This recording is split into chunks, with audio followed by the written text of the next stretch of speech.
આખા ગામના પતિઓ કેવા વેલા આવી જાય, વેલા આવે તો વેલા ખાઈ લઈને વેલા નવરા થઈ જાય, પછી છે ને બાવીને ટુ વ્હીલ શીખવાડવા લઈ જાય. હા તો હું તો એ તો ખાલી ગાડી શીખવાડવાનું નામ લઈને ત્યાં તો મોઢું કરી નાખે મૂળા ભાજી જેવું. હા તો કરી જ નાખે ને મોઢું એવું. એકવાર તને ભર શિયાળામાં ગાડી શીખવાડવાનો પ્રયત્ન કર્યો તો પોતે તો ફૂલ લીવર આપી અને સાઈડમાંથી ઉતરી ગઈ. પછી હું ને ગાડી બે ગયા 60 ની સ્પીડે ડામર રોડની ઉપર. ગાડીને ગોઠણિયા બે ઠોલાઈ ગયા અને હજી શિયાળો આવે ને તો આ ગોઠણિયા કળે છે ભાઈ. આપણે ગાડી શીખવી હોય ને તો પડી હોતે ને ગોઠણિયા છોલાઈ જાય, બધુંય થાય.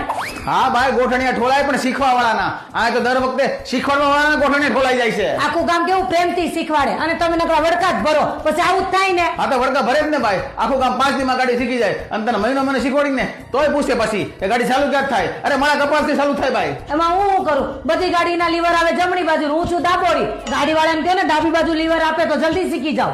આખી દુનિયામાં ઘણા બધા ડાબોડી છે, બધા ગાડી શીખે છે ને બધા ગાડી હકારે છે ભાઈ. હવે આપણે કામ કરશું. તારો છોકરો મોટો થાય ને પોતાની ગાડીની કંપની બનાવે ને તો એને કહે તારી મમ્મી હાટુ સ્પેશિયલ ગાડી બનાય ડાબા હાથવાળી. તારે 50 વાર કીધું કે બ્રેક છે ને બે હાથમાં આવે, હાથમાં બાય, અને તોય તું આમ ટાંગા ગઢીને ગાડી ઉભી રાખશો. ઈ છે ને ઓટોમેટિક થઈ જાય, અમને ખબર ન હોય. અને તમારે ગાડી નો શીખવાડો ને તો ના પાડજો, બહાના કાઢોમાં. એ નથી શીખવાડવી. આજ ને કાલ ને કોઈ દી નહીં. હું છે ને મારા ભાઈને 2 મહિના રોકાવા બોલાવું છું, ઈ મને ગાડી શીખવાડ દે.